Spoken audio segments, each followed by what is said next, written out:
please remember to leave a like, a comment, share the video about, and if you haven't already, subscribe. Thank you.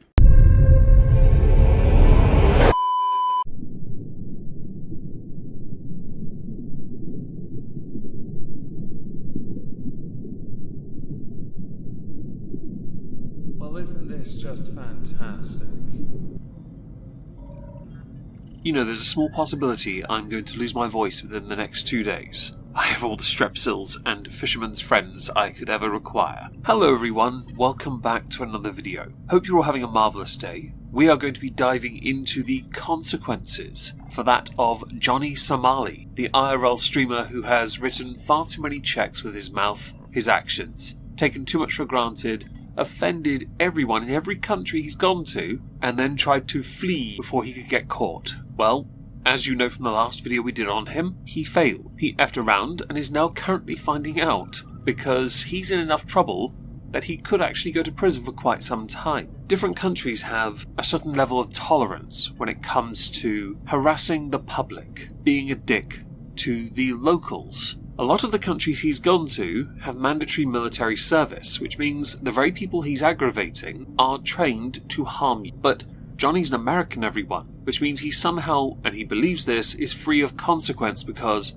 he's American. When it suits him, he is the very definition of privileged and has had everything given to him by his family, and he has chosen to become a laughingstock. Congratulations for that. His adventures, as we discussed in the last video, included Japan, Israel, and now South Korea. And it is South Korea we are going to continue to look at because, some of those estimated prison sentences on the more extreme end have fluctuated. They have fluctuated enough that I'm not entirely sure which one's correct or accurate. I intentionally left things with Johnny from last week. I thought if I give it a week, we'll see what's happened since, because it could be a laugh. I'm sure we could all have a jolly good chuckle, chortle, guffaw at his bad fate, fortunes as it were.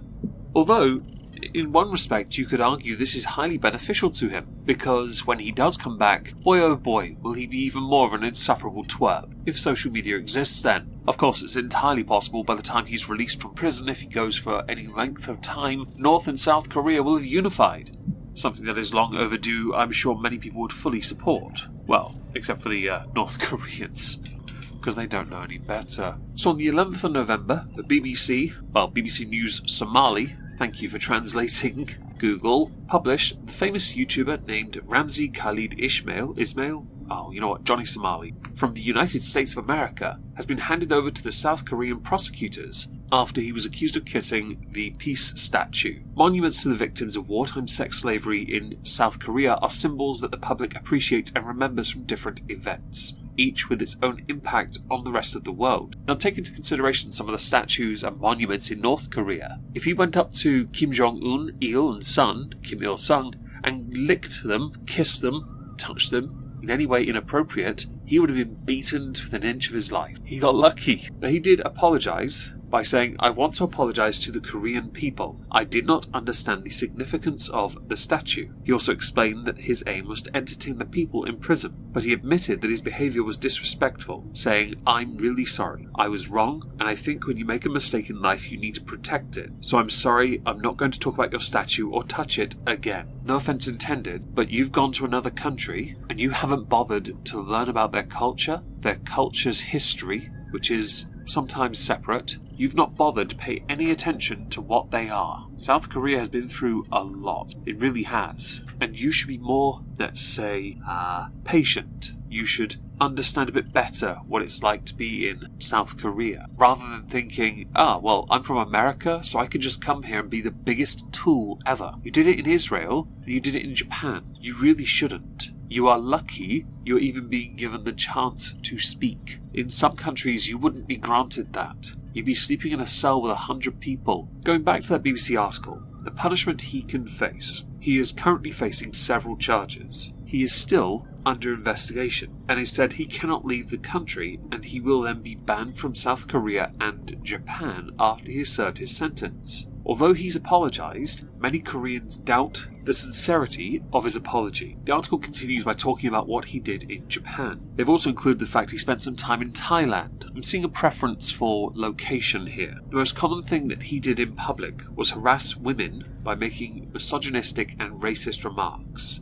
In Japan, while talking about the issues of Hiroshima and Nagasaki, he said, "We can do it again." Now, I understand satire when it is relevant. I don't think that resonates so well in Japan, where these actions happen. Sensitive subjects and all that, right? Skipping to another article, it explains that in another incident, that is one of the charges, he clashed with a convenience store employee for consuming alcohol on the premises to then make sexist remarks, which led to the employee filing a police report. On November the 12th, Johnny Somali was formally indicted without detention for causing a commotion at the aforementioned convenience store. Now, Johnny has been busy on his Instagram. He may have lost some social media presence, YouTube-wise, but it hasn't stopped him from posting. On his Instagram, he has posted pictures saying, "Rip Shinzo Abe, I defeated the Koreans for you." Many of the people in his replies, by the way, not impressed. Supporting him going to prison, actually, which, to be honest, if you break the laws in the country you're in, you go to prison. I know a lot of Americans, when it comes to committing crimes in some countries, they somehow manage to get out of it because of the relationship their government has with the country they've offended. I don't know if that's going to happen this time. I'm somewhat surprised they haven't taken his passport away if they haven't already. He followed this up with, "When will I star in the K-drama version of the Somali story?" A mock-up image of Rush Hour. Just the thing, you're shorter. In fact, you are very short. You're almost a hobbit. Are you even a real person, like in height? He then followed this up with a video, which was posted to TikTok, with him holding a purple passport. Some people querying whether this is his emergency passport so he can leave, but many in his comments have pointed out to him that you can't leave. And if you did leave, I'll be honest, that would be the biggest insult to the Korean criminal justice system. You have to stay there, Johnny. And I think America, if they are involved in any way, they should immediately stop you from leaving as well, if they can or can't. I don't know the processes. I also don't know what colour US passports are meant to be. He then followed this video up with another one. No caption, no nothing. Just him walking through a train where, as you can see, he really is short, by the way. The average height of a South Korean is around 5'9". You're shorter than them. The average Joe, that is, in South Korea. I don't want to harp on about that too much, but for somebody as short as you are, I'm not surprised you'd try and stand out. Your desperation to make it seem like you're still free is impressive. Your apology video, your apology statements ring very hollow when you're then still posting this kind of crap to your social media. I'm also somewhat surprised you haven't fired up your live streams. Unless, of course, your ability to do so has now been curtailed by the South Korean government. Which means, as much as you want to flash about who you are and what you are, you've put yourself in a position where your ability to even make money is in jeopardy. Unless you intend to now sit in a hotel and stream from a room like the rest of us plebs. Because there's not much of a chance Johnny Somali is going to be able to continue to make content after this. Especially if he's looking at, and some did say, articles that is, he was looking at 20 plus years in prison, which I don't believe he'd get for a second. I could imagine though 1 year, I really could. One hell of a comeback, won't it? Oh sorry, I misspoke. You'll have that on your back. The daft thing is, and I took the liberty of looking at your rather pathetic existence on TikTok, where you don't have as many followers as I thought you would. You do actually do some research. You must do, because you go out of your way to create the scenario where you cause offence. That is evident when you take food to somewhere where people pray, and then you start praying, faux praying, and eating at the same time.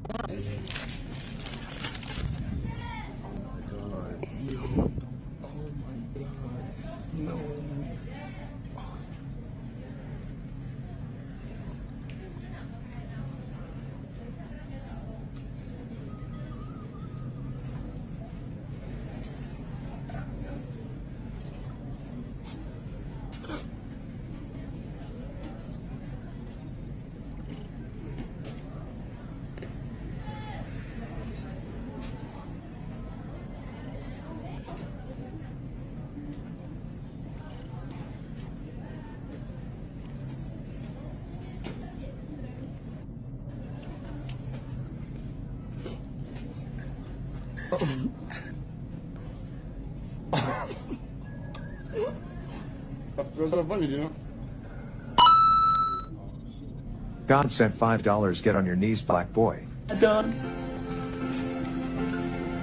힘이 없다는 걸. So you don't cry for me. You are clearly doing it because you know you can get the reaction, because you know it is controversial enough, because you know the response will be anti-Johnny. This is the day and age we live in where the best way anyone can stand out, to get the clicks, to drive up the interest, to boost those analytics, to build the brand, is to stand out by being a knob. I'm not inclined to believe that Johnny in his 30s, when he gets there, if he gets there, will ever truly regret any of the things he's done, because to do so comes from a place of understanding. He is of the age of indestructible, where he still believes that there's nothing he can do that will ever be a problem for him or cause any issues for him. And if it causes other people's issues, then that is a them problem, not a Johnny problem. In truth, you're intentionally inciting what is considered hate, and you do it culturally, locally, because you know it gets the best responses. Additionally, you believe yourself protected because of your status as an American. What happens now will be a test of that, and your lack of sincerity has now been proven because of your actions since. As you're losing more of your social media presence, can you honestly tell anyone it's worth it when you have to constantly rebuild TikToks and YouTubes to try and stand out?